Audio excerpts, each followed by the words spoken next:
Bien, mi nombre es Marcos Hernández y continuando con el curso de base de datos en MySQL, en esta ocasión, en esta sesión, veremos lo que son las transacciones. Primero vamos a ver algunos conceptos y luego lo veremos con un ejemplo. Una transacción es la ejecución de un programa que actualiza la base de datos. Lo importante de esta transacción es las propiedades fundamentales que tiene, que son 4, y se refieren a la atomicidad, que significa que una transacción es una unidad indivisible, es decir, se ejecuta completa o no se ejecuta. La parte que corresponde a consistencia, esta propiedad indica que después de ejecutarse una transacción, la base de datos debe quedar en un estado correcto. ¿A qué se refiere en un estado correcto? Bueno, pues si se realizaron todas las instrucciones SQL de manera correcta, entonces la base de datos quedarán todas las tablas actualizadas que están dentro de la transacción. En cambio, si sucede un error, entonces se tiene que regresar todas las tablas que se han modificado al momento del error para que la base de datos quede en la misma condición o situación en que estaba anteriormente a la transacción. Lo que es aislamiento, esta propiedad indica que el comportamiento de una transacción no se ve afectada por el hecho de que otras transacciones sean ejecutadas al mismo tiempo. Es una característica que me permite, a través de los bloqueos de tablas, poder actualizar todas las tablas que estén relacionadas dentro de la transacción, a pesar de que yo tenga otras instrucciones ejecutándose en otras transacciones. La cuestión de durabilidad: los efectos de una transacción son permanentes tras su grabación, es decir, que una vez que termino de realizar la transacción, entonces todas las modificaciones que están dentro de la transacción son permanentes. Aquí lo importante de lo que son transacciones la vamos a utilizar cuando tengamos varias instrucciones SQL que realizar al mismo tiempo. Si nosotros ejecutamos una instrucción SQL, la instrucción SQL por sí misma es una sola transacción, es decir, si se termina la instrucción, entonces se afecta a la tabla que está haciendo referencia de manera permanente, y obviamente respetando las propiedades de atomicidad, consistencia y aislamiento. Bueno, la atomicidad es bastante comprensible porque estamos hablando de una sola instrucción SQL. Aquí lo importante en las transacciones es que cuando manejamos varias instrucciones es cuando nosotros tenemos que especificar si lo vamos a ejecutar a través de una transacción, en el caso en que nosotros requiramos que se modifiquen varias tablas o se realicen varias instrucciones SQL y que todas ellas se ejecuten de manera simultánea o que sean consistentes y también que tengan aislamiento, ¿no? Una transacción simple es aquella que contiene instrucciones de comienzo, grabación y aborto de la transacción. Si existe un problema en la mitad de la transacción, esta se borra irremediablemente, pues no existe un grabado intermedio. Entonces podemos nosotros ver ahí en la figura que nosotros podemos realizar diferentes instrucciones en una sola transacción.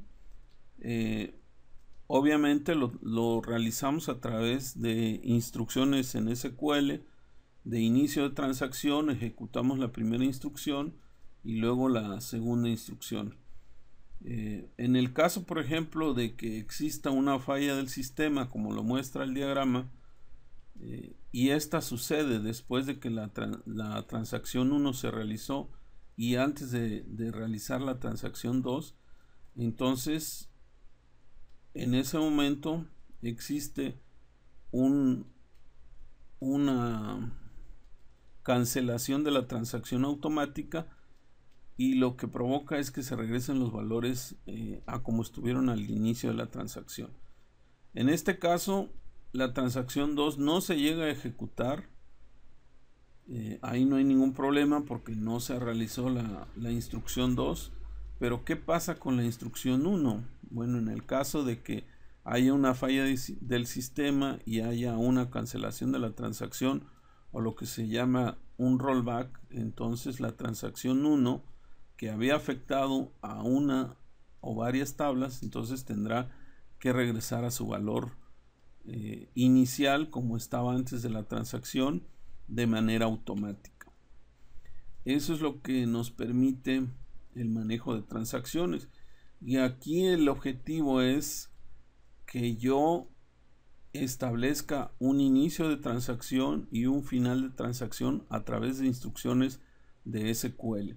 Y en caso también de que yo tenga algún detalle en las transacciones, también yo pueda cancelar la transacción a través de una instrucción que se llama rollback. Vamos a ver un ejemplo ahora.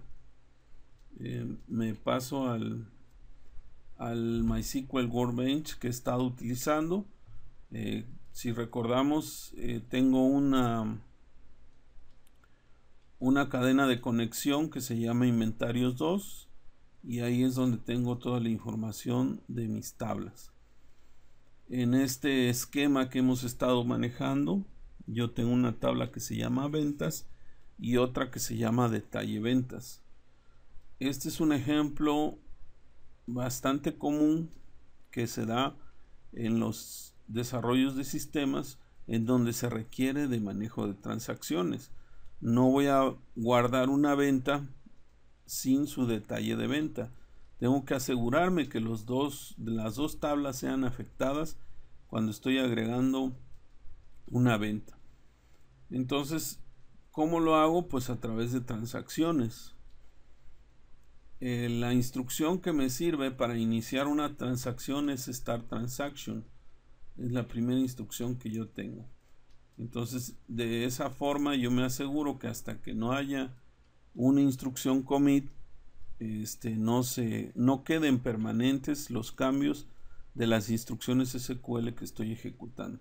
Aquí al final entonces tengo un commit que es el que me va a servir para indicar que terminaron mis instrucciones y que quiero que mi transacción quede permanente, ¿no? Aquí tengo la instrucción rollback, que es la que me permite cancelar las instrucciones que se hayan ejecutado al inicio. En esta ocasión, para este ejemplo, lo que yo voy a hacer es ejecutar las instrucciones SQL de manera parcial. Para que yo pueda ejecutar instrucciones de manera parcial, selecciono el texto que quiero que se ejecute y entonces le doy ejecutar haciendo clic en el icono del rayo. Entonces yo puedo iniciar mi transacción e insertar un registro en la tabla ventas seleccionando las dos primeras instrucciones. Le doy ejecutar y entonces aquí me dice en los mensajes que ya hay una fila afectada. Si yo abro una nueva ventana y selecciono los registros de la tabla ventas, entonces podré darme cuenta que hasta el final hay un registro que es el registro con ID venta 7, que es parte de la transacción, ¿no?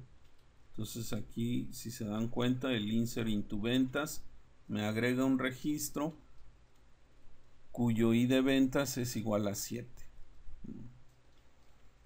Entonces aquí ya me estoy dando cuenta que me está afectando la tabla ventas con este registro con ID ventas 7.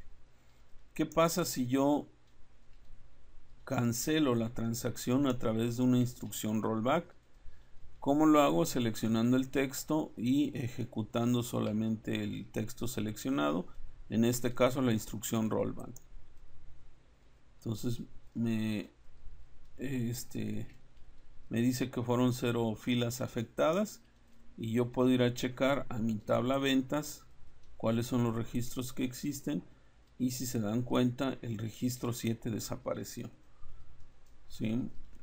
Eso es debido a que mi transacción, al darle un rollback y al haber ya ejecutado el insert into ventas, entonces pues automáticamente me regrese al estado anterior en que estaba mi tabla ventas, en donde no tenía el registro 7.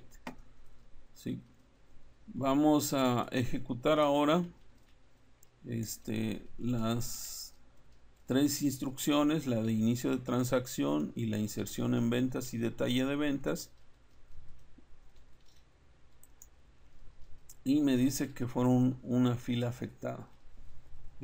Le doy un commit seleccionando la instrucción commit solamente y le doy ejecutar, y entonces ya mi tabla de ventas ya tiene el registro 7, y además en la tabla detalle ventas también tengo el detalle con ventas y de ventas igual a 7. ¿Qué pasa si yo en este momento le doy un rollback? Bueno, pues como yo ya le había dado un commit, entonces la transacción se terminó y se hicieron permanentes los cambios. Aquí si yo le doy un rollback y luego hago la consulta de mi tabla ventas, pues entonces no me regresa o no me quita el registro con i de ventas 7. ¿Por qué? Porque yo ya le di un commit para indicar que la transacción ha terminado. Y de igual forma en detalle ventas sigue existiendo el registro con ventas y de ventas igual a 7. Aquí lo importante en el manejo de las transacciones es que se deben de manejar de manera muy controlada, porque como vimos en la teoría, una de las características de la transacción es el aislamiento. Entonces, cada vez que yo estoy ejecutando instrucciones dentro de una transacción, existen bloqueos en las tablas, y eso provoca entonces que otras transacciones o otras modificaciones a esas tablas tengan que esperar. En determinado momento el tiempo de espera pues es muy corto, y a veces las transacciones de otras fuentes pues no se pueden ejecutar. Entonces hay que tener cuidado con el manejo de las transacciones, utilizarlas lo más cortas posibles y solamente donde sea necesario. Habrá quizás algunas tablas que se vayan a modificar en un solo proceso, pero que no sea tan importante o tan necesario que las modificaciones se hagan dentro de una sola transacción. Además hay que evitar también utilizar instrucciones dentro de la transacción que lleven mucho tiempo. Por ejemplo, el acceso a un archivo, o el acceso a una base de datos remota o una base de datos externa, pues entonces va a provocar que se tarde mucho tiempo la transacción y las tablas permanezcan mucho tiempo bloqueadas. Otro de los problemas que trae mucho también las transacciones son lo que se llaman los deadlocks, en donde dos transacciones pelean por el mismo recurso, y entonces al estar esperando una a la otra, entonces sucede que las dos se quedan en espera, y entonces sucede esta característica que les comento. En ese caso, el manejador de base de datos lo que hace es seleccionar de manera aleatoria alguna transacción para hacerle un rollback, y entonces que la otra transacción se puede ejecutar.